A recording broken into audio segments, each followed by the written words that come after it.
Welcome to our next podcast, our next episode of Building a World of Encounter, Not Confrontation. And today we're going to talk about hate groups, and how people express hate in various environments, and particularly those who we've experienced and seen lately with more of the extremist version of demonstrations and hate that can lead into violence and other destruction. We're really going to talk a lot about what is it like from the perspective of those who get involved in hate groups, and how do we help those in hate groups see something different than their hate that they're experiencing and they're seeing right now. And so today we're going to talk about an organization called Life After Hate, and its executive director and one of its co-founders.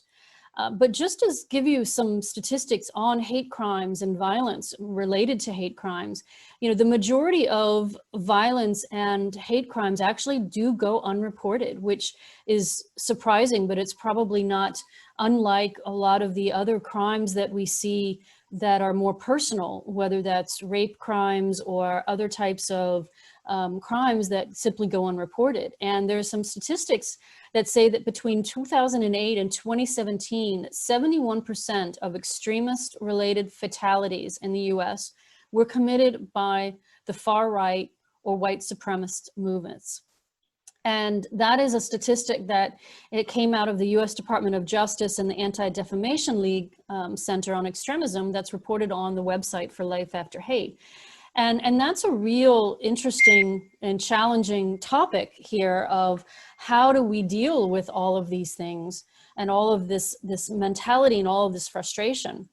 And the organization Life After Hate has actually helped, just since the attacks in Charlottesville a couple of years ago, over 360 individuals, families, and inmates that are challenged with dealing with their extremist and hateful thoughts and their groups.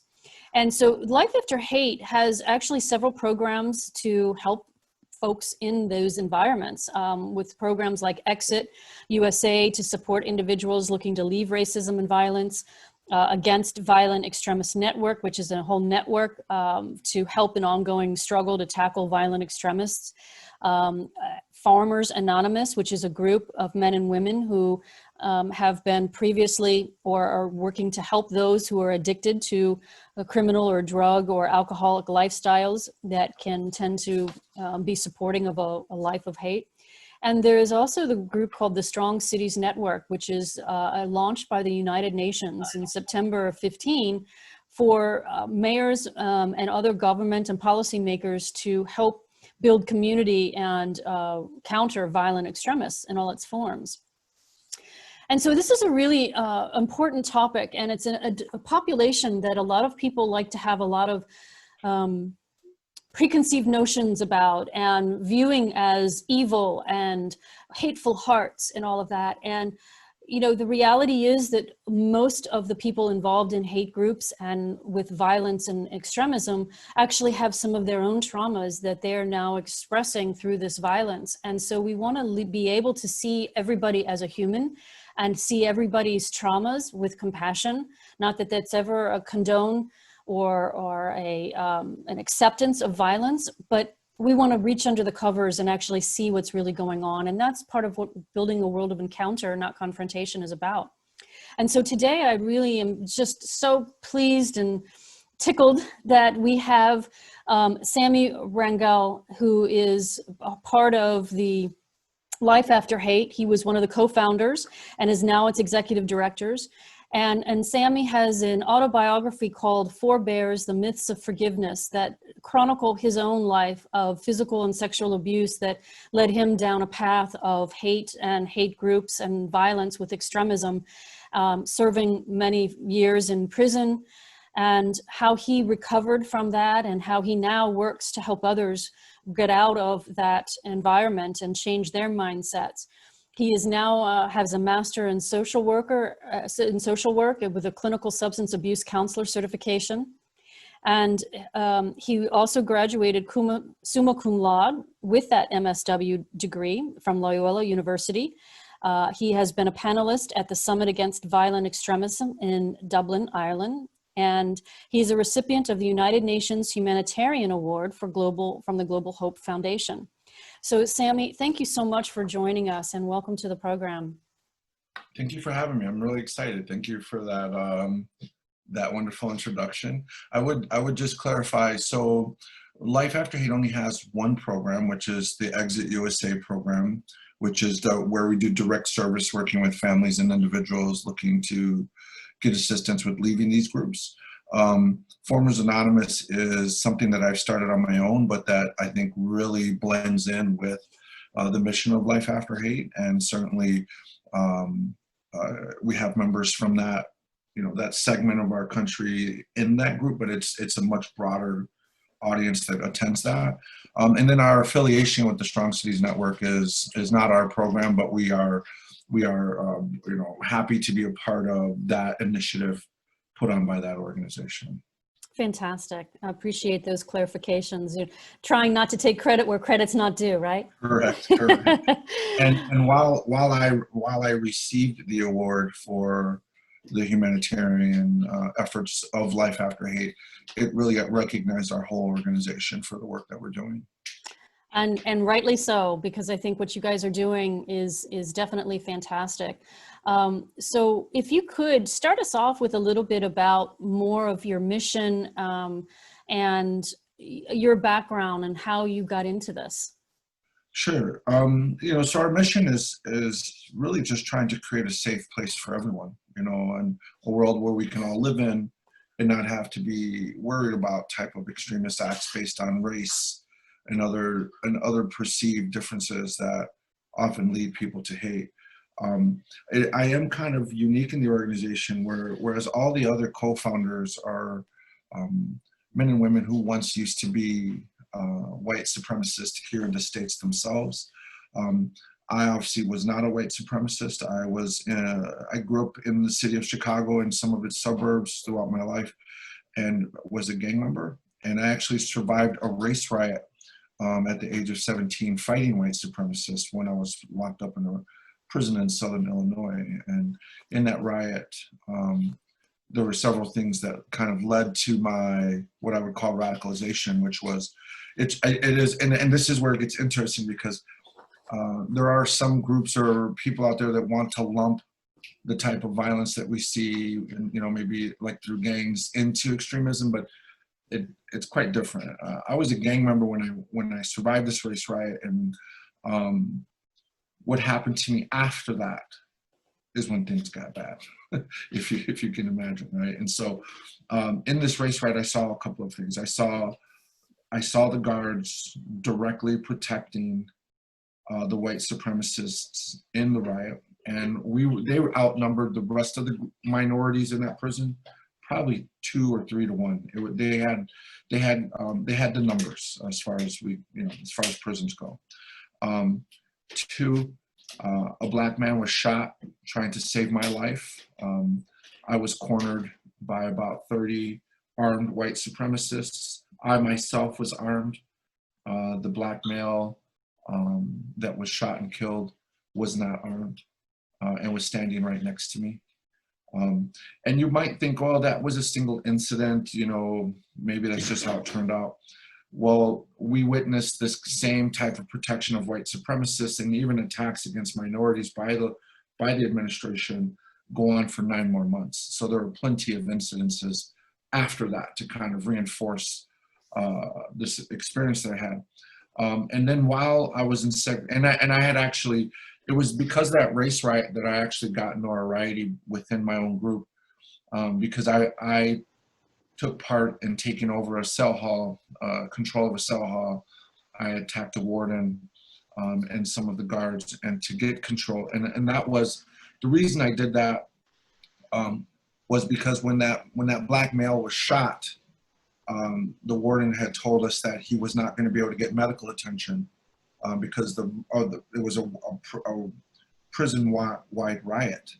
And so I knew that this man had just been shot trying to save me. And so I begged for his life, and they were very indifferent and callous about it. And And so I attacked the warden, and which started the whole fight to take over the cell hall. And eventually we forced our way to the inmate hospital. But by that time, that gentleman had died. And then I spent the next 28 months of my life in segregation, in what would be called administrative segregation, which is as a special threat category, you can be held with little to no due process for indefinite periods of time in segregation. And while I was in the hole, I was tortured. I watched other inmates be tortured. You have to go through this whole extensive process to get, like, they have to offer you recreation.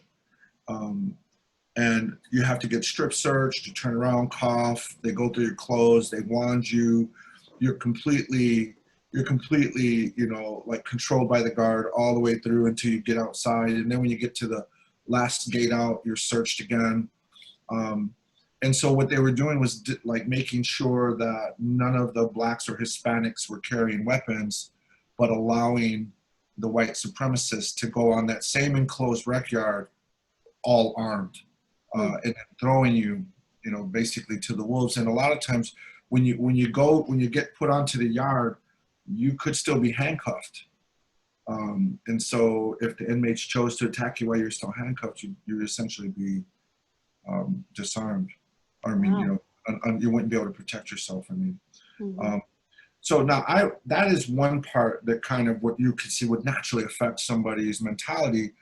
But then I was surrounded by men and women, or not men, women, by men who were strictly like law, you know, like anti-law enforcement, anti-government, anti-white. And it was probably because of incidences like this, not making any excuses, but attaching reason to why their mentality.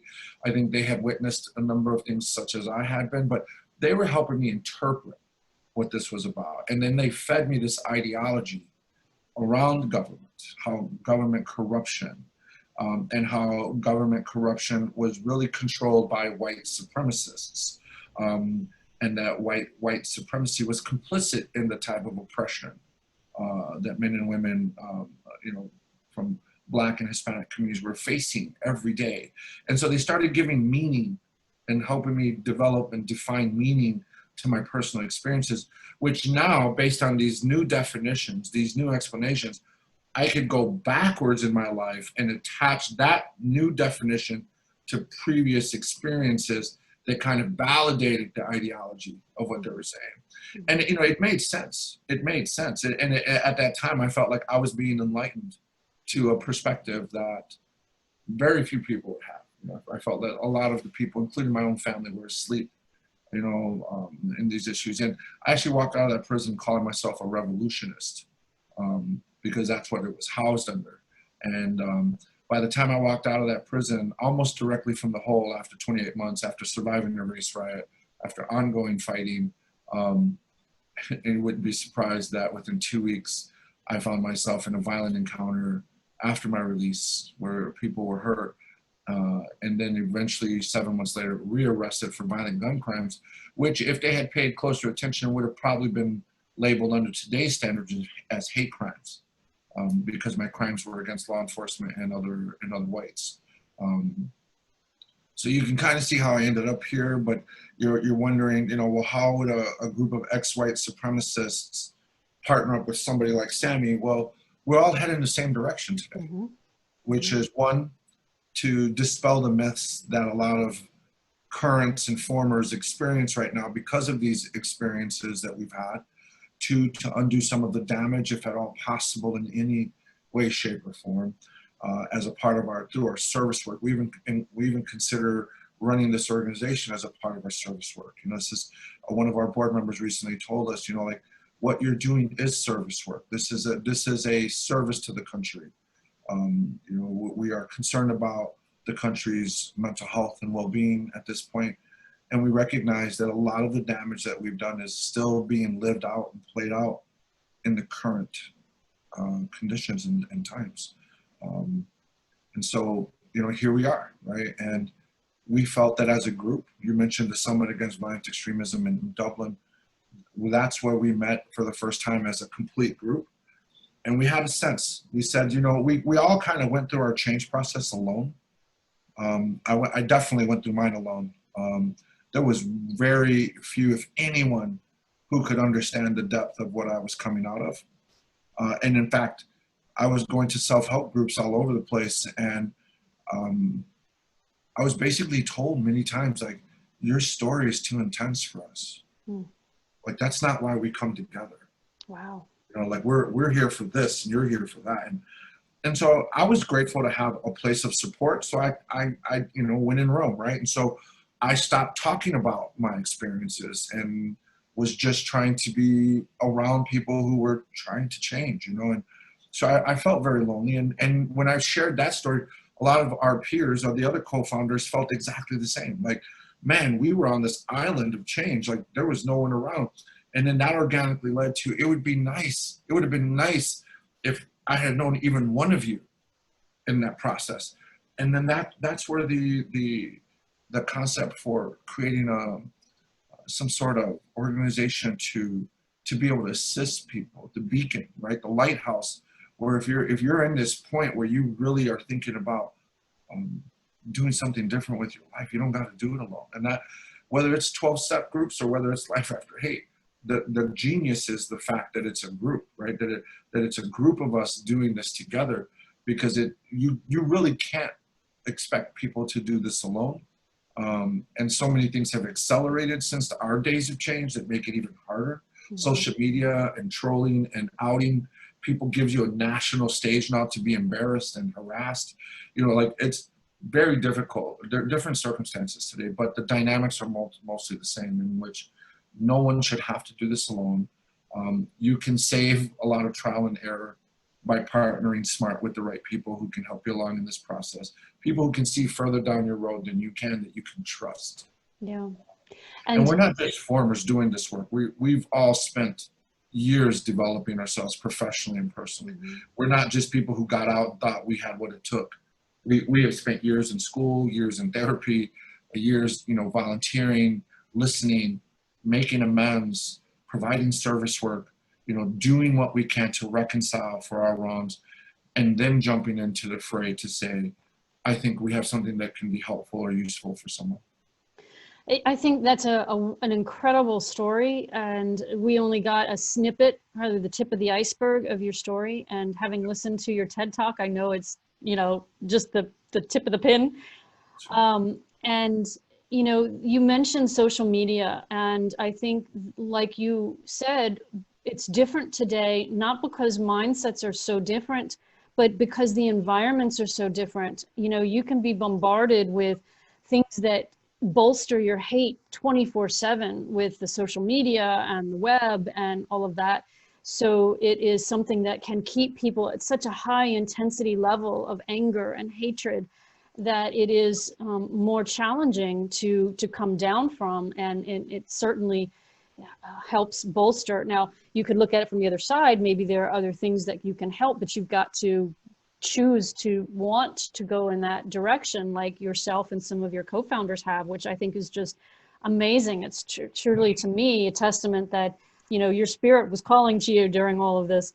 But, the fact that you are in this camp from extremism, and you're partnering with people from this camp of the extremism, that to me is, I think, a perfect illustration of how not only are they both ends, both dealing with extremist views and hatred and anger, but now I'd love to hear your description of how you are able to see, so either whether there was common ground, or how you could see each other differently, or your perspectives differently, now that you are actually partnering in this. What are some of the most misconceptions that you had about them and that they had about your side perspectives? I think I was really lucky in the fact that, while I'm not perfect, I'm not trying to say that, my development and my trajectory of change led me down a path that made me unique to everyone else in the organization today. I'm the only one in the organization who had any sort of nonprofit or direct service experience. So no one else was in the clinical field like I was. No one else was a social worker. No one else had done direct service work. And I'm not talking about like layman approach, lamppost approach, like I've been there, done that, so I'm going to proselytize to you. No, I'm talking about like real development. And so that helped me understand the population they were working with. Now, I can tell you, I did not know much. While I grew up around white supremacy and had experienced that firsthand and had fought it firsthand, I didn't know much about it as a population that I was providing direct service to. But the more I heard from Life After Hate and its other co-founders, made me realize that the same issues that I faced and that the clients that I was working with from very different backgrounds sounded very similar to the backgrounds of these men and women who were on the white supremacy side of things, right? And I started to recognize that there was some transfer value from the work that I was doing that could probably benefit this side of things, right? Because when you get past the ideologies, right? Now, so I was a hardcore gang member, became a gang leader, well known as a gang leader, one of the highest ranking gang members in Chicago from my gang. When I got into the field and I started working with the enemy, you know, people that were on the other side, and I even experienced this in prison, you realize that the differences between me and the enemy were, to be honest, were almost non-existent beyond the flag and the literature, but everything else was the same. And when I was in that segregation for 28 months, I was surrounded by two enemies. I never made amends or made it good with the one guy. I actually attacked him and hurt him, and he ended up getting moved. He was a white supremacist. But on the other side was a kid from an opposite gang that we were rivals with. And we had put all our rivals aside with most of the gangs for the race riot. Like if it didn't matter who you were, it was a race riot. So we put all the boundaries aside that were directly related to gangs and came together under race. But this kid that was next to me, his group had opted to stay out of the race riot. And so we weren't going to be friends, because now you didn't help us during this time. You stayed out. So me and him fought for 9 months.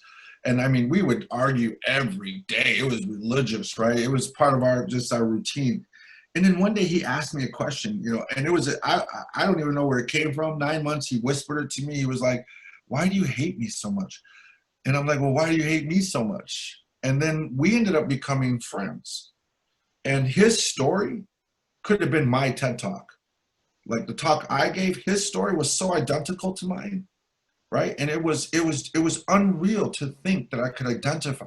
That was my first time ever identifying in that way with someone who I hated. Now I take that years later, and you realize that we're not so different beyond the surface when it comes to what ails us, what haunts us, what hurts us. You know, while I was a tough guy, just beneath the surface of that armor were intense feelings and emotions and wounds, right? Deep wounds and scars.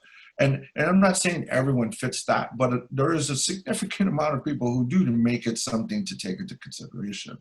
And even with the men and women who I don't share a background like that with, some of them do come from what would appear to be, you know, a healthy nuclear family, you know, so to speak. They do have real concerns. They have real feelings. They have real fears. And it's not for me to evaluate, their worthiness to take it serious, or to evaluate the worthiness of their grievance. If it's their grievance, then that's what I should be paying attention to. It doesn't matter how far-fetched I think it is or valid it is.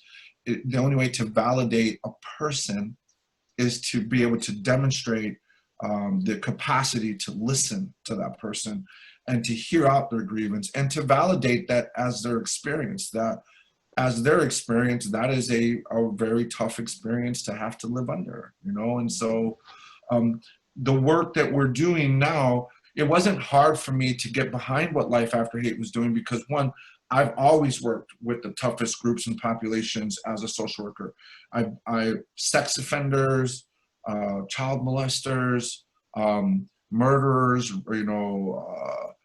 gang members, drug dealers, like that has been for the last 20 plus years, that is all I've worked with. And now that I'm working with white supremacists, I have the tolerance, and it does not intimidate me. Of course, we want to be mindful and cautious and secure, but at the core of it, we're not dealing with an anomaly. We're not dealing with somebody who's so different that we can't possibly understand them. What we're really doing is raising communities' tolerance to work with this group. But it's not that we have to learn a whole new set of skill sets to be able to approach this space. Basic listening skills, empathy, compassion as a person-centered dynamic of your approach, right? Like these are the things that are effective with any group. We've cut through butter with sex offenders and gang members and drug dealers using these same approaches. It works it works the exact same, and it has to come from a genuine place. It's not a tool that I pull out. It's a place within myself that I recognize needs to be a part of the tools that I use, right? It's how I wield the sword, right? How I wield the pen, in many ways. And so we weren't on different pages. At post change, we were all very alike. So it was not hard coming together. Yeah. We saw the humanity in each other. We cried when we heard each other's stories. We fight like regular people. Like we are just the same on this side.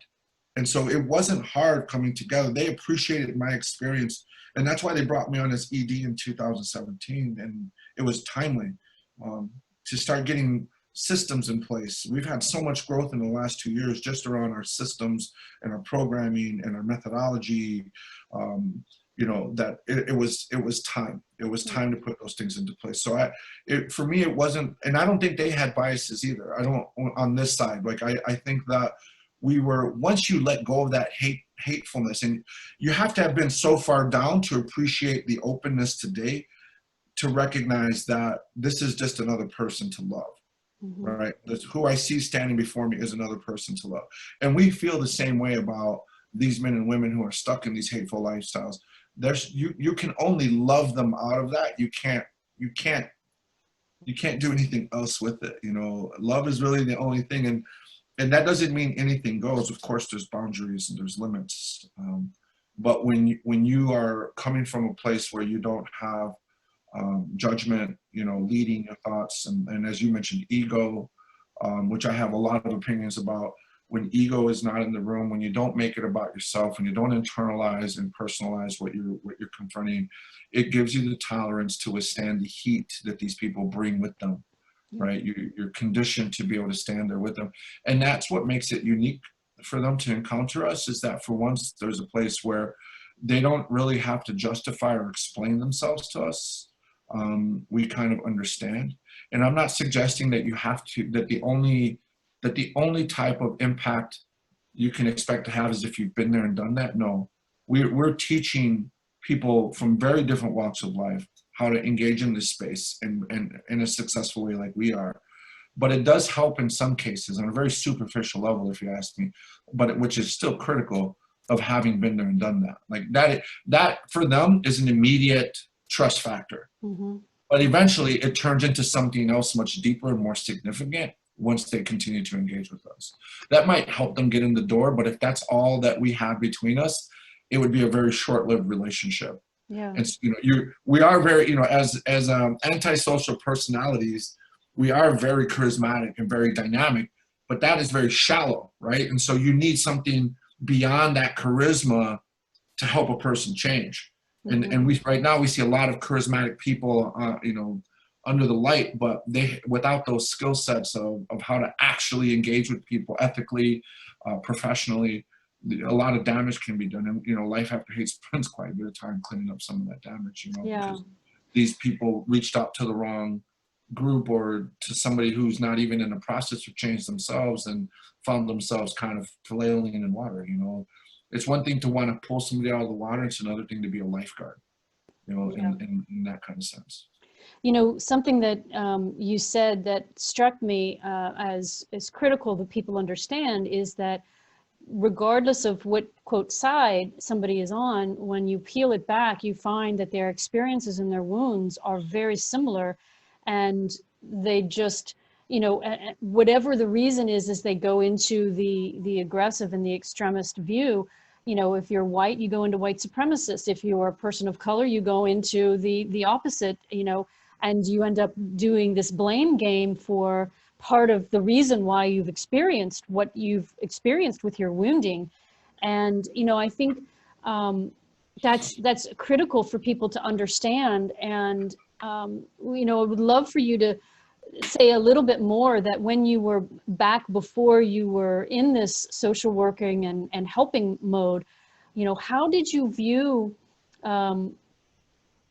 what were the misconceptions that you had at that time about the white supremacists, and what do you think the white supremacist misconceptions were about the Black Lives and the person of color movement? So one is that you lump everyone into the group with the bad actors. The bad actors become the representation of a global narrative, right? And so because I ran into, you know, a concentrated world of white supremacy in prison, and I saw those whites behaving both on the administrative side and on the prisoner side, behaving a certain way. Where the radicalization process took me down was they're all bad, all whites, all government, all law enforcement, right? So there's a misconception, right? And it gets attached to, and you know, to be honest, it's prevalent, right? And in the environments, my family was from Texas. I have in the 60s, in the 50s, right? Like I have memories growing up in the 70s, watching my parents being attacked, which I now know were racial attacks, right? It's prevalent. It's so it's everywhere. It seems like it's everywhere, and so it becomes everywhere. It seems like it's everyone, so it becomes everyone, right? Like, and I think, you know, when you look at social media, the difference was in that prison riot was in 1992. I was surrounded by 6 or 7 men who were pumping me with information every day for 2.5 years. Today, what took 2.5 years happens in a weekend. You can binge it on social media and digest all the content you need to become a white supremacist or anything else you're looking to do. But the problem is you think you're fishing out of the ocean when you're really fishing out of a bucket, maybe a cup. Yeah. And so you're taking down this rabbit hole and you're thinking you're seeing something from everywhere, but what you're seeing is something that you don't realize you've indicated to the universe you want more of. And so the universe kind of funnels it into a very narrow corridor for you to consume all of the poison and misinformation and propaganda that you can. So so one, you think it's everyone. 2, you think it's everywhere, right? And so now, because you've been tuned in to see that, now you're going to see it maybe even in places it doesn't exist. Exactly. It becomes the lens that you put in your eye. But I want to talk about 2 things that you've said that have caught my attention, if it's okay to. Yeah, please. I think I related to this. A few sentences ago, you said that we choose to make a different choice. What we're teaching mental health professionals and law enforcement right now is that the community's response also plays a factor in the success or failure that someone has in making a decision to change. I ran a reentry program for 3 years here in my hometown, and our preliminary study of the community found that the practices by the Department of Correction at the supervision level, probation and parole, community corrections, was a significant factor in the increases of recidivism. Right? Let that sink in for a second. And here are some examples of that. And this is what you would call a barrier. So you have 3 things. You have a risk, needs, and what we would call responsivity, which is where barriers live under. Risks are the things that the individual is going to do or engage in or be exposed to that make it likely he will make a bad decision. Needs are, well, you know, housing, food, shelter, education, employment. The responsivity takes into account the barriers to getting your needs met Yep. and the barriers that help you make different decisions, right? So part of what was happening is that the risk level of someone coming out of prison to determine if you're medium or if you're low, medium, or high risk was a subjective assessment, meaning that it depended on who was doing your interview. So I learned, and I spent most of my career before Life After Hate training law enforcement, probation and parole, and social workers, believe it, other mental health, how not to hate the population they serve, right? Because there's a lot of hatred there. There's a lot of anger and frustration and authoritative approaches, right? Like we had to say, hey, you are a part of the bad attitude of this entire system, right? Mm-hmm. If your clients can have bad attitudes, so can your employees, so can your administrator, right? And so we need to address the bad attitudes in this office. And so we need to take away subjectivity of determining risk level. And when we did that, that change alone led to sweeping changes and differences in the outcomes of assessments and violations, future violations, right? Yep.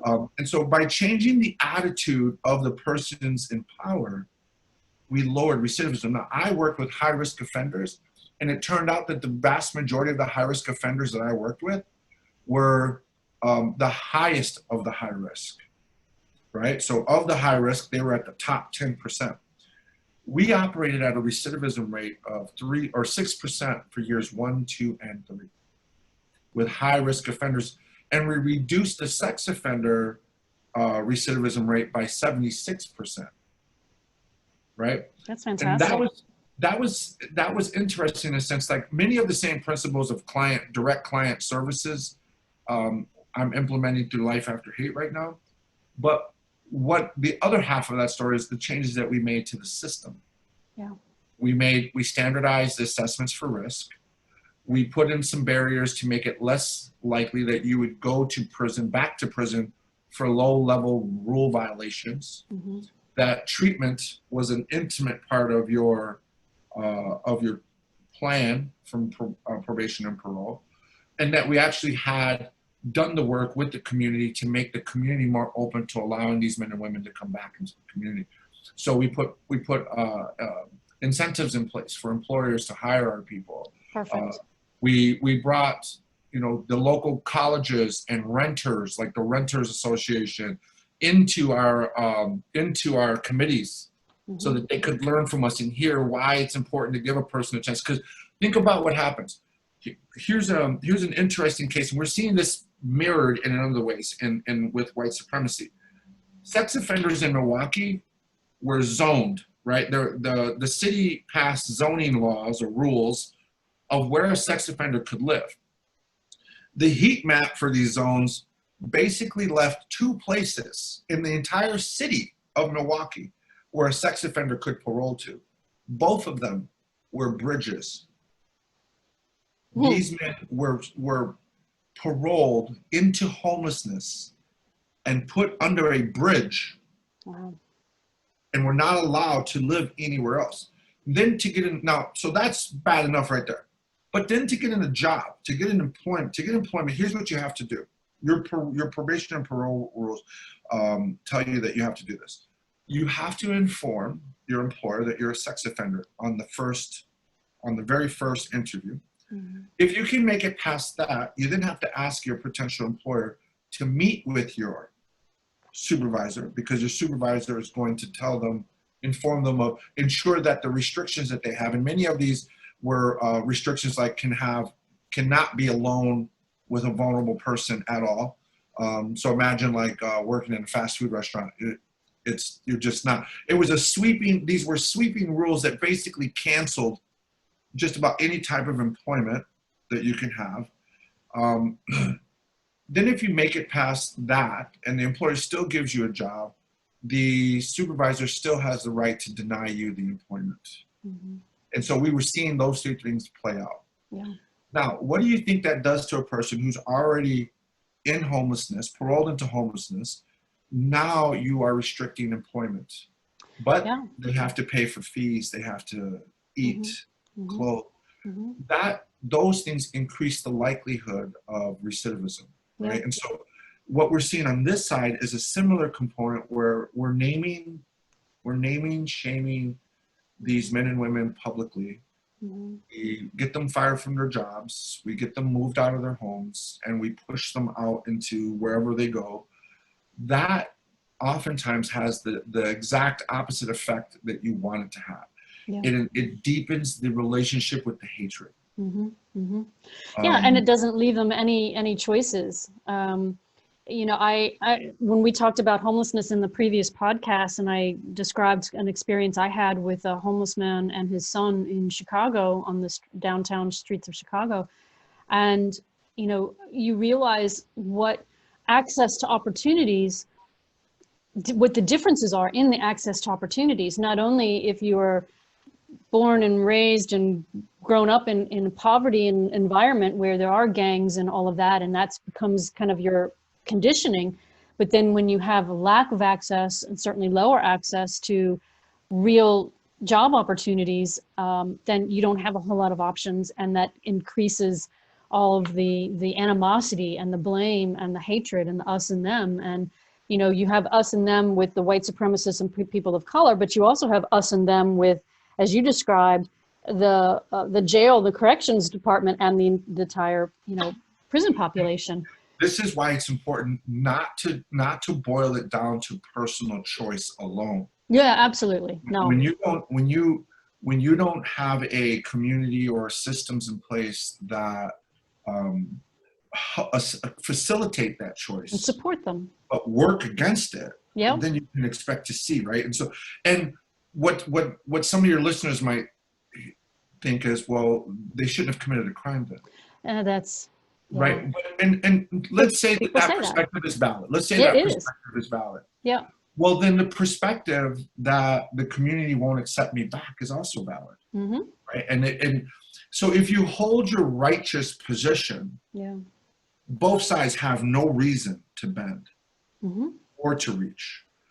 That's where reconciliation has to occur. Yeah. And for reconciliation to occur, you have to have acknowledgement of the problem. So on my end, as the offender, I have to acknowledge the problem. But on the other end, and this is a bitter pill to swallow when you haven't committed a crime, but yet you hold the kind of standard that is unforgiving. Yeah. Right? That unforgiving nature pits you against the very thing you want, which is more safety, yeah. which is more freedom from, you know, X, Y, and Z, right? So without that reconciling happening, which means that you're not willing to have dialogue, you're not willing to make some sort of path for a person, right? You're going to make it against all odds, or you're going to make it in prison. I mean, that's a setup for failure on both sides, and mm-hmm. and it taxes I mean, there are business case reasons you can make why a person might want to be more welcoming to somebody coming back. And oftentimes we have to attach it to the bottom dollar, right? Like the bottom line is economics. The bottom line is neighborhood safety. You know, when you can convert someone into a neighbor, not just an ex-con, when you can convert someone into a student, not just an addict, right? When you can see beyond the behavior, mm-hmm. beyond the problems, and you can get to the person, well, then that allows both sides to humanize each other. Exactly. But now my comment about making a different choice, don't you think that people have to choose to want to be open-minded? Not certainly choose to have, you know, make all these great decisions without the support. I totally agree with you on that. But how difficult is it to try to pull somebody into a reconciliation and compassionate viewpoint if they don't want to be there? They want to stew and sit around in that cesspool of hate and anger. That's a very interesting thing. And again, and talking about choice, talking about the blame game, which oftentimes the blame game has valid points by the person blaming, right? Yeah. So they have valid points. That's where mm-hmm. that's where we have to listen to grievances, whether we agree with them or not. Right. We have to listen to them because there's always some sort of element of truth to it that I think bent out of shape at some point. Absolutely. There's truth on all sides. But the other part, the other third, and these are all things I've addressed in different aspects of my job. The other judgment that comes out is that a person has to want it. That would mean that the word intervention doesn't exist, mm-hmm. right? interventions are for people who are not contemplating change, but at the end of that intervention would be contemplating change. And had that intervention not occurred, it is likely that person would have never changed, right? Yeah. So can you have an intervention with people of hate? Well, there's a case in Gainesville. When I first became the executive director, it made national news, and it was a pretty interesting thing. And we share similar stories as the one I'm going to share with you. This white supremacist, in his white T-shirt with swastikas all over it, his red suspenders, shaved head, his boots and braces, as they say, drove. He was a very poor guy, right? And he took his last dollars, put them in the tank, and drove like an hour to Gainesville to go hear a popular rising white supremacist speak at a college in Gainesville. He gets there late. And so all the white supremacists are already inside the building. The police are still there guarding the building. This guy is the only white guy there, and the only white guy in a Nazi outfit, right? And totally announcing his presence. And he was blocked from getting to the building. And so he took it upon himself to march through that angry, raging crowd. He starts walking through it and immediately is assaulted. He is beaten, he is stabbed. Like he said, people were sticking him with sharp things in his legs and in his arms, like to prevent him from walking, spitting on him, punching him in the face. And that guy, he never bothered to defend himself. He kept his hands down by his side, kept his chin up, was taking the blows, and kept marching towards that building. Eventually, somebody in the crowd, a young man in the crowd, took pity on him, grabbed him, and hugged him, and others started to try to protect him from the crowd that was trying to get at him, right? And then while he was hugging him and trying to protect him, he was like whispering or commenting in this guy's ears. And one of the questions the guy remembered hearing was like, "Why do you hate me?" Yeah, yeah. I had that same experience, right? I did, yeah. And then that guy says, "Why do you hate me?" And he's like, "I don't know." Boom, like an epiphany. I don't know. Yeah. That guy walked out of that rally with another black guy. That white supremacist left that rally with the black guy. They had coffee, and that guy has since disengaged and is now going through a de-radicalization process. Here's a guy who was on his way to a white supremacy rally. No conscious thought or consideration of changing. There was an intervention, and the similarity of that thing that happened to him is within my story, is within the vast majority of formers. It was somebody who did not fit the mold of the global narrative that I had been given to follow. Yeah, the intervention of compassion and, legitimate interest in questioning. That's what it sounds like. And connecting at the humanitarian level, like I don't like you, and I don't really like what you're wearing, and I don't like what you represent, but I can look past that enough to see that the person inside of you deserves protection. I love that. Intervention through compassion. It's the only thing that works. And you see how we've overcome three normal thoughts that are really rooted in judgment. Here's how subtle judgment can be. Have any of your listeners ever told someone, "I'm proud of you," as a way of saying, good job, like you did it, like I'm so proud of you, right? What I've learned in my practice is that is a judgment-laden statement, and it's so subtle that it's not our intention, but the implications are there. Yeah, no, I agree with that one. The other side of it is that I could not be proud of you, right? And so I've changed that statement to, you should be so proud of yourself, right? Like you should recognize, because again, to be honest, just straightforward, who the hell am I? Yeah. Evaluating your worthiness, and it's not like that's what we intended, right? But it's the feeling that gets implied. So when we're trying to teach others and we say, it comes down to their choices. Not always. Sometimes it's our choices that impact their choices. And the blame game. It's not like some of the things they have to say that they're upset about aren't true. Some of the things they are upset about are true. And Yeah. now this idea that you have to want to change, it can make things a lot easier if they want to, but I have helped people get from F this, I don't want to be here, to can I get my next appointment? I can't wait to see you again. Or years later, you saved my life, thank you, right? Like, it's when we start to recognize that as a society, we play a significant role in the healing of this country, Mm-hmm. and the desire to be reintegrated and reconciled with our communities. You know, it's a tough sell because these communities feel like victims, and we're not talking about direct victims. We're just talking about communities that feel like they've been victimized, but maybe not the direct person of it. Mm-hmm. It's hard to tell somebody who feels like a victim that we have to make this better between everyone. Mm-hmm. Mm-hmm. But there are, you know, through the Forgiveness Project, I don't know if you've ever heard of them. They're based in the UK. There are stories of people, victims, now working with their perpetrators to heal, Mm-hmm. to heal the wounds, to heal the communities. Joe Barry working with the man who used an IRA bomb to kill her father. Yeah. Jill Hicks, you know, now on the path to spreading messages of change.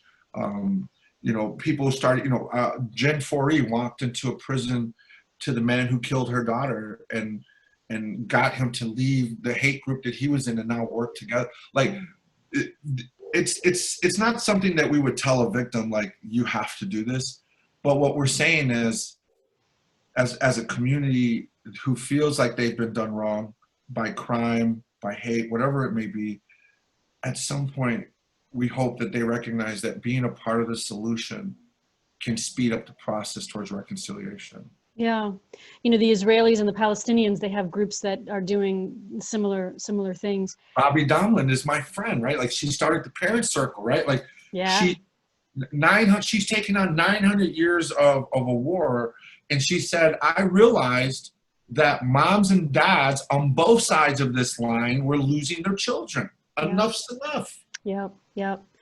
And, you know, in my own personal philosophy about how people move into a different thought process and different behaviors is not necessarily an intellectual choice, but an opportunity for their higher and best self to be in the foreground instead of their egoic thoughts and their egoic behaviors and the egoic knee-jerk reactions.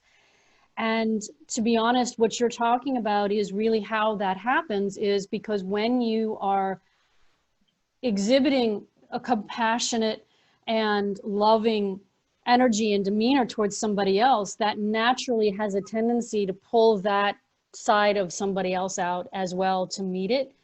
And instead of the, you know, I have this little device here, I'll show it to you. It's the Newton's cradle of balls that I use in my own teaching. You know, it's this, right? We've all seen this. We all understand that principle. Well, that energetic principle works with people too. If you're going to give them hate, they're going to give you hate right back. But if you're going to give them love and compassion, the chances are you might actually pull that back out of them. Now, is there, you know, there may be some times where that egoic, you know, and intensity and that hatred is so entrenched, it may take a little bit of chipping away to get to it. And, you know, I'd love to hear, you know, some examples and circumstances that you've experienced where you may not have been so easy in the beginning, but somehow you were able to chip away, and with continual compassion and love, you were able to pull that better side out of somebody. You know, I remember, you know, when I first got into the field, I was really heavy-handed, but that was kind of like the approach by the field at that time, right? It was like big sticks, you know, carrots and big sticks, right? Carrots at the end of the stick, or we hit you with the stick, right? And so I had that approach. And then I remember when I walked into the clinic, this other clinic after I got my master's degree, my reputation preceded me for being heavy-handed, and my boss literally told me after she gave me the job, and she said, Sammy, I got one more thing to say. You know, okay? She's like, none of that confrontation bullshit here either, right? And I'm like, okay. But by then I had learned a whole bunch of sets of skills, where kind of like what led me to where the kind of person I am today with my counseling. And I'm like, okay. And what I learned from there was that of all the people I've discharged from program because they were non-compliant, and I want to tell you, like, my bosses and their POs heard my version of the interpretation of the interaction. When I signed my name, they all signed their name too. So they reinforced my approach to what I was seeing.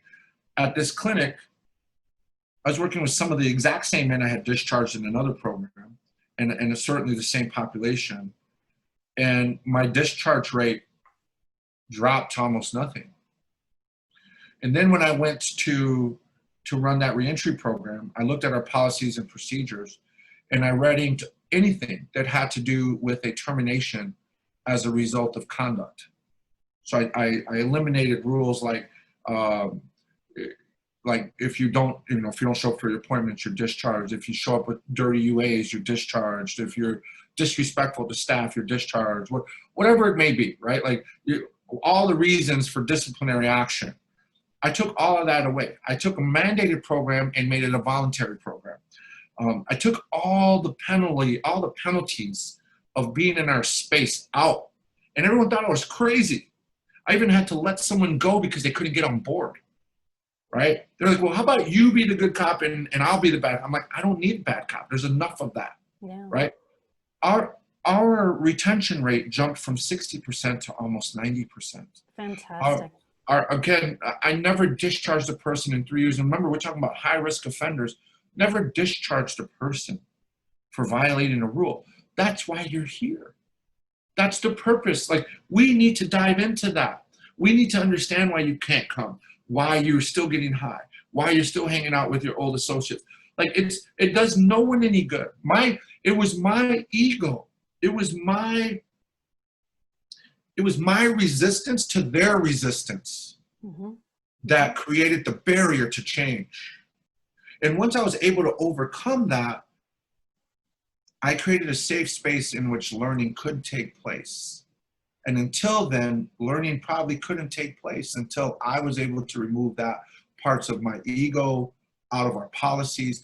I trained all of the staff to be kind and courteous, regardless. It's not your job to tell them, oh, you missed your last appointment. Let me handle that. I just want you to be so happy to see them, like to welcome them here. Right? If somebody hasn't been back in 3 months, God, I'm just glad you're here. How have you been? Tell me what's going on.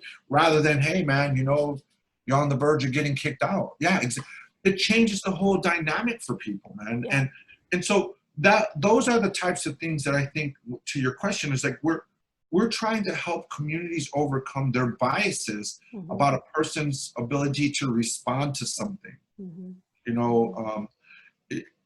We're not saying that these men and women haven't done things that we shouldn't be worried, concerned, or even hold them accountable for. Right. But how we do the accountability piece will make a significant impact in the outcomes. Yeah. And we're trying to teach people that it actually could be safer for all of us if we took a different approach in how we address this idea of change. Yeah, you can have your neck figuratively on somebody's neck as well as physically. And, and that's, I think, so difficult for people to see their own figurative knee on somebody's neck because of their own, bias expectations and judgments, which, comes from our own conditioning and our own egoic storylines about ourselves, others, and life. And, I think that's what I'm hoping a lot of our current environment will lead people to go, not for, a bunch of proselytizing white people sitting up and, that's not, I think, terribly helpful. But, there's a violence philosopher and theorist named Gauteng, who describes cultural violence leads to the institutional violence, which then often produces, when it goes on for so long, the actual physical direct violence. And until we actually go in and see how we are culturally, mentally, biased, discriminatory, and, the kind of violence that we project onto others, and then put into the institutions where we then have that bias, it won't change. And so it's, we've got to Or start at the very beginning. how we've contributed to it, Exactly. by our stances, by our policies. Yep. It's discharging somebody for bad behavior seems like the right thing to do until you look at the outcomes. That once you discharge someone from a program like mine, they go to prison. Mm-hmm. Now that ensures a couple of things. That ensures that your budget just expanded, because now it's more expensive to put that person in prison for that. And we're not talking about for like no-brainers, right? I think there are some charges that it's a no-brainer.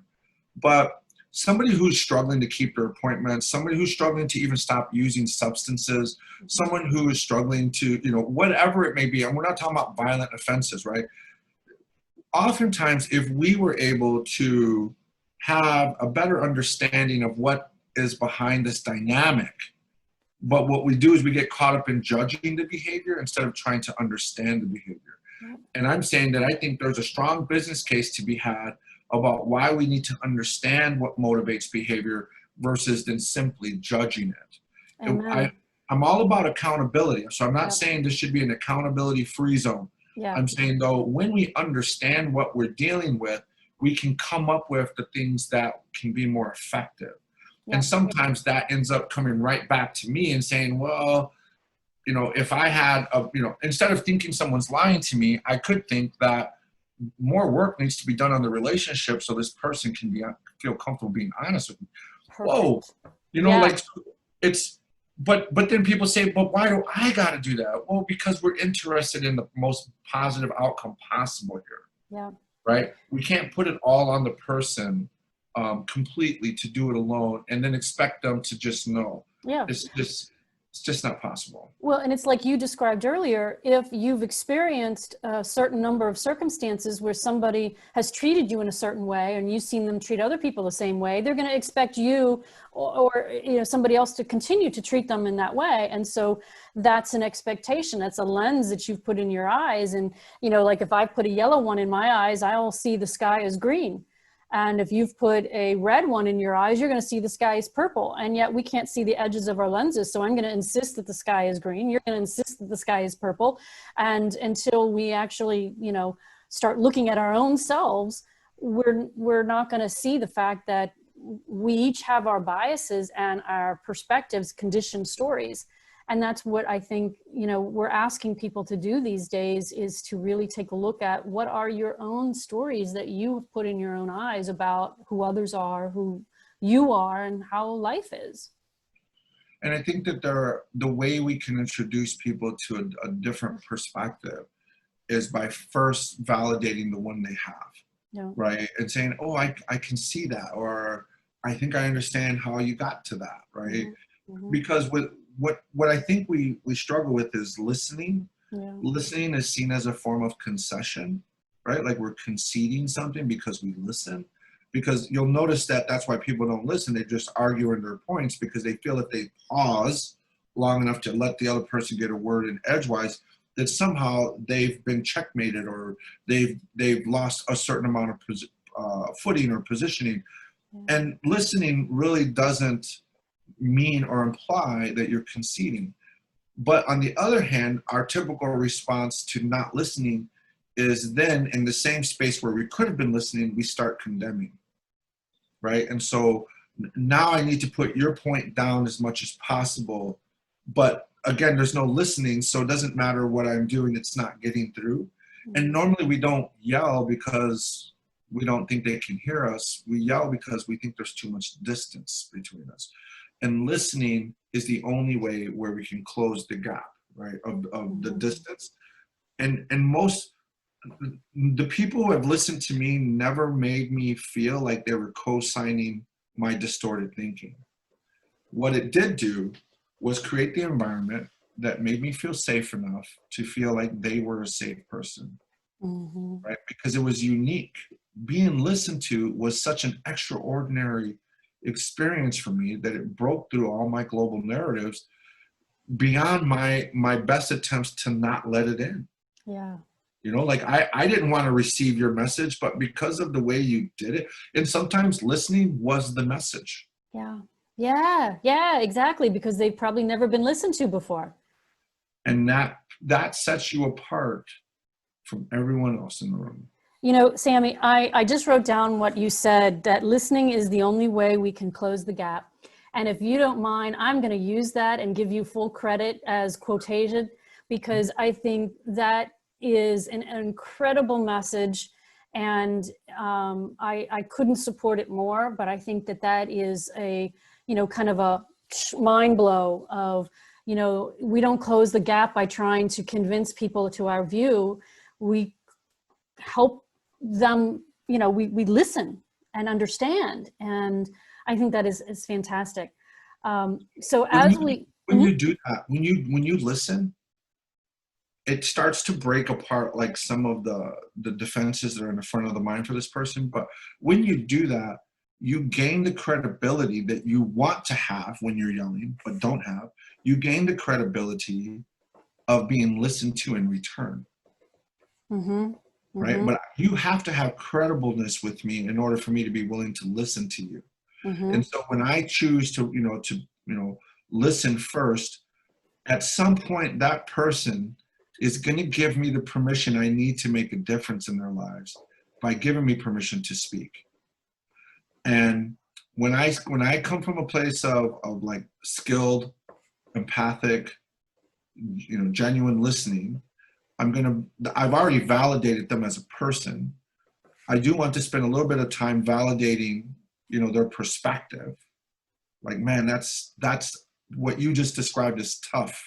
Like, I couldn't imagine, you know, like somehow you're validating them. But then at that point, that person, you will have built enough of a relationship with that person where they're finally going to want to hear from you. Yeah. And until they want to hear from you, good luck, right? But that's the way in. And when you started off your introduction to me with ego, we don't listen. And it's not because we have big egos. It's because we have tiny, fragile ones, right? Like it doesn't take much to knock it over and set you off, right? To this battle, right? The bigger the ego is, the better, because it has tolerance. It has the ability to absorb the confrontation without getting lost in it. It's when it's fragile and doesn't have the solid foundation underneath it that it becomes easily triggered. You have to raise your tolerance, you know, for being challenged and for resistance, so that it doesn't bother you when someone doesn't listen to you. Yeah. Right? Yeah. When they don't hear you. And the first guy that helped me change, it was a solid 2 years later before I felt that I was going to change. And, you know, that's a very, very interesting and important point to make, that just because it doesn't happen the first time you try it doesn't mean that they're an impenetrable cement block that can't be, you know, heard from or gotten to and softened and whatever, you know, label you want to call it. And the 2 years, that's a very important message to communicate, that don't give up. Just keep being the compassionate and attentive and listening person, and you could. And then when I finally, you know, I used to tell my story that there was never anyone there for me. But when I got my life together and I healed, I went back in my memory and I could see a handful of people that had tried to be there for me. I just wasn't in a place to receive their message at the time, you know? And so I became grateful for people who I had once looked past. Like they were just a part of the system or part of the past. But in every stage of my life, there were kind people trying to be kind to me, but I couldn't put my guard down for whatever reason. You know, and so I realized like there were people who did make an impact who I wish if they heard me today would realize they made an impact even though they didn't get to see it. Yeah. You know, and that sort of goes back to a little bit about what I meant about being ready, and having some of the I guess choice was maybe not the best word to use, but having that point that you say, okay, I'm going to do this a little differently now. And can you identify, was there a single point that it finally hit for you, or was it just a gradual chipping away? It appears like it's a point, but it really is a constellation, a collision of constellations, I would say, right? That come together finally. Like it's like all the pieces finally come together, right? It's a random act, but the random, it seems random, but there is someone or something facilitating the final, you know, accumulation of these moments that make sense. It's like all the parts finally fit together. There was I was not considering change when I changed. I was battling change, and in my book it's pretty well highlighted, like how I was in a treatment program, forced treatment program, and I was basically getting away with murder in there. I don't know, maybe they took it as a personal mission to get to me, but people were getting kicked out for much less than all the things I was doing. Like I was really aggressive, very violent and threatening. People could sleep in past their wake up time and get discharged, right? I don't understand. I'm just grateful. But on about the 90th day of my treatment, my counselor, he was a psychologist. He had the inmates could confront you, like they could yell at you and scream at you, you know, and that was their therapeutic approach, right? Like they would challenge you on anything you said or did. Well, it wasn't going so well on this day, and this guy, I had just threatened an inmate. This inmate had questioned my ability to love my own children based on my behavior, and I was like, you know, let me catch you outside, and then we can finish this discussion, right? And the social worker jumped in, and he said, we're going to switch gears, and he said, tell me about your mom. You know, tell me about your mom. And I, you know, thinking I was concealing it, I was like, there ain't shit to talk about my mom. You know, like just my answer alone wasn't enough to let somebody know there's issues, right? And so he pushed and pushed and pushed, and he got me to talk about my mom. And within moments of actually getting into her story about me, I was crying. I was almost 30 years old. I hadn't talked about, I had made a conscious decision to never talk about my mom prior around the age of 11 or 12. I blocked her out of my mind.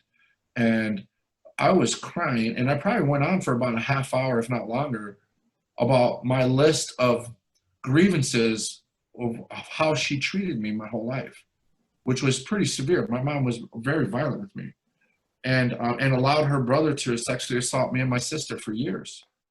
So I had some pretty serious, deep-seated grievances. Now he gets me to talk about this, and by the time I'm done laying out my laundry list of complaints about my mother, I'm a mess. Like I am crying hard. It's an ugly cry too, tears and snot, and you know, it was bad. I was a blubbering idiot, man. And he says, this is where most of my perspectives come from.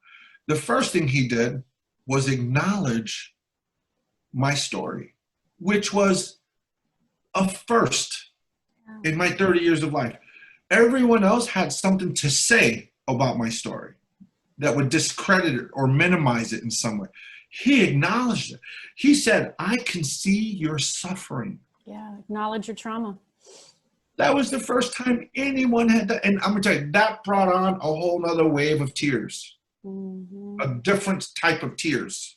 And then he says, I have to ask you a couple of questions, Sammy, you know? And at this point, I was totally defenseless. Like I don't think there was anything I could do. I was so drained from getting her story out.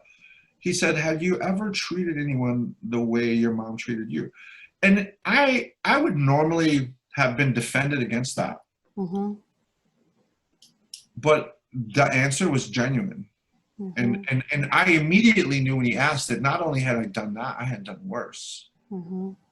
In my opinion, the way I was looking at myself, I had done worse than what she had done to me. And then he said, had you ever done anything to your kids like your mother did to you? Now, I've been in prison their whole life. So I could have said, well, I've never beaten my kids. Well, I haven't been in their lives to beat them, you know? But I recognized that maybe the most pervasive failure I felt my mom had was the abandonment. She was not there to protect me. And she never came to look for me. And so I recognized I had that in common. And I realized how deep of a wound that caused on me, and immediately realized I must have caused a wound on my children this way. And so I said yes again. And it was in those moments where my tears went from grieving to like recognizing the depths of my wrongs. So now I'm crying for my victims. Because it was like this, it's the story I had told completely fell apart, and I was only able to see the truth of the matter at this point. And I saw all of my children suffering, my brother, my siblings who had suffered, you know, my choices. And then it was amazing because I didn't know how to take it at first. I started to dismantle the hatred I had towards enemies. It was all like a wave. It was like immediate. It was like wherever the mud stuck, the water was cleansing it off, and I was able to see what was underneath there. I realized just how far my wrongs went. And it was in that moment, and all of this happened within moments. Yeah. It was within that moment, I heard in my head, I was going to change. Like, I have to get this together to get back as soon as possible. Now I could do all the time in the world, but now I had a sense of urgency to get back home, to do right, to do what was right, to make amends, to start undoing the damage. Like, it was just and I still have that same level of urgency today, but it hasn't faded. It's carried me a long, long way. But it was in those moments, those questions. And here's what I think is the genius. One, for the first time, he helped me identify with the main person that was an antagonist in my life. I was not like, she was different from me. I could see, and when I knew I wanted to be understood. I know she had a story similar to mine, so why not understand her story the same way? It didn't make everything okay. You know, I forgave her immediately in that moment, but it didn't mean there was trust. Yeah.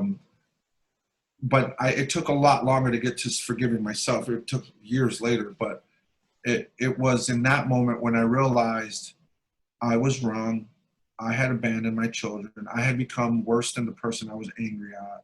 The person I was angry at had a story, like I had a story. How I didn't think I would ever be able to be in a position of forgiveness. So in that whole story, like, the thing that allowed it to happen was the listening. He did a great job of listening.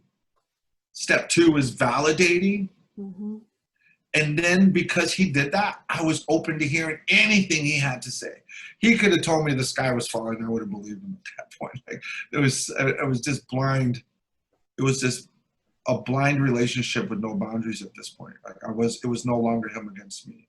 He had proven himself in that moment to be somebody I could trust and connect to. What you said there, I think, is absolutely the key. Once somebody listens to you and validates you, the reason that you're open now is because it's no longer him against me. And, you know, that right there is the sum, it seems like, you know, because like you had said earlier when we were in the very beginning, that if you weren't with me, you were therefore against me. And, you know, that just, I think that's a perfect explanation of how all of this works within our own minds and all of this. So I think that's a beautiful place for us to come to an end of our podcast. And Sammy, it has been a true pleasure to hear your experiences, your perspectives, and the stories of people that you work with, yourself, and all that you're trying to do for this population that you used to be part of, and how you can come together with those that you originally thought were the enemy. It's a wonderful lesson and illustration of how we can all get to the same place at some point or another. And so how can people support you, support Life After Hate? What would you like to leave with people? Well, you know, I think it's important. We put out a lot of content to help challenge some of the effects of social media and other types of media. You know, like one of our last articles was around how to navigate through fake news this fake news era that we're in. And people have really consumed that. I think it's important, one, even if you can't like financially support us, sign up for the newsletter, because we're not just putting out a newsletter, we're putting out content that is informational and often leads to deeper insights around current events, like what we're seeing with COVID, and how it relates to what we're fighting right now, the current political, national, international events that are occurring right now. We try to bring a narrative to those spaces that helps give people a balance, because like we said, everyone is going down this rabbit hole of very limited information. We're on the outside of that current, and we're providing some of the balance. We're helping restore the balance to perspectives, because it can be really tempting and very subtle to get dragged down these paths of how to see or perceive these things. I think one is signing up for that newsletter, because it's the information in there is not where you're not going to get that from anywhere else. Well, our perspectives are very unique, especially around this space that we're working in. And we also talk about some of the risks that are out there that most people don't know. And we feel like that type of information can help people be aware, what's out there when they see it and what to do with it when they see it. But I also think, like with COVID and all of this other stuff, like you can imagine where people are kind of being distracted and looking at other things, but the threat that we're facing down right now is still very, very much alive. And COVID-19 has moved dollars to that, these political events. And while it's important to amplify the voices that finally have a stage to be heard, behind the scenes, we're a civil rights organization still doing that work very quietly to prevent the next mass atrocity, to get that person out who might commit the next hate crime. It is important that we have that support, and we have stayed alive and grown because of grassroots support. Like we're not heavily funded by by grants right now. Most of our funding for the last couple of years has been community recognizing that the work we're doing is making a difference, and they get behind us. So spread the word, man. And if nothing else, let people know that we're out here. And we put our pants on the same way as everyone else. We're actually a small organization, but who are making a big impact. Yeah, I read on your website, you have helped just over 360 people just since Charlottesville, but I think you've got some more bigger numbers than that as a general overarching. They are growing, and they do mimic like crisis. So we will always see a rise in requests for help after an event, some sort of event. So like these protests, the killings, the mass shootings, it doesn't matter where they're at. We're playing both on a national and international scale. We're influencing the way people are approaching this space. We're informing communities about this space, because we feel that type of knowledge is powerful in the right hands. We spend a lot of time training mental health providers so that they can help us provide the services that we need, training law enforcement, and right now with all the cries for police reform and police defunding, it's important to recognize that police defunding doesn't necessarily mean we're going to zero out police stations. It means that we need to redirect that money somewhere useful. And for years now, we have been recruiting like-minded police officers, both at the federal and state level, to get on board with our approach. And that is critical. That's some of the work that we have been doing that is now being nationally cried for. Right?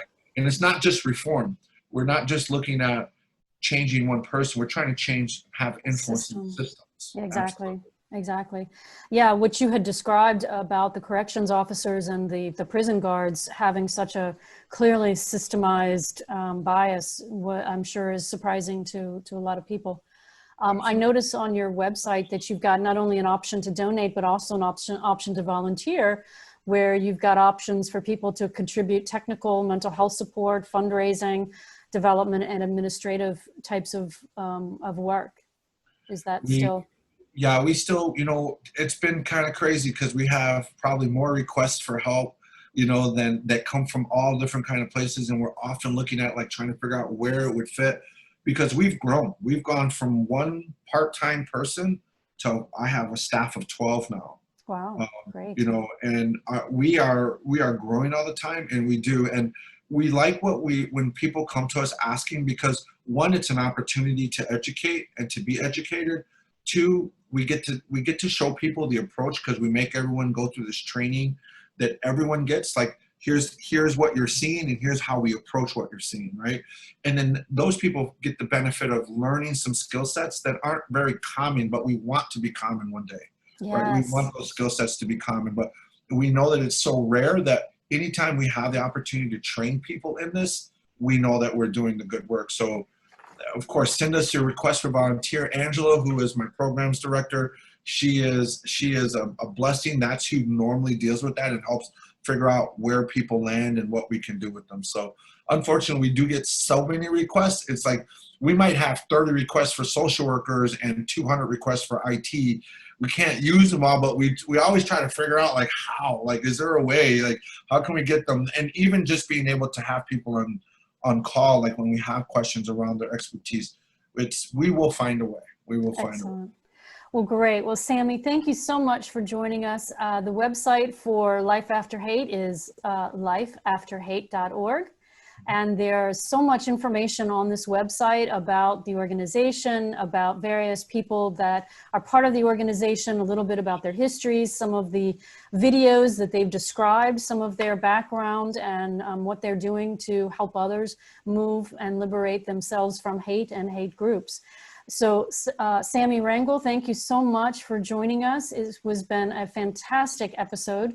And I hope everybody listening enjoyed it and goes to Life After Hate to help Sammy and others really support this movement, because it's a wonderful one. So thank you for joining us on Building a World of Encounter, Not Confrontation.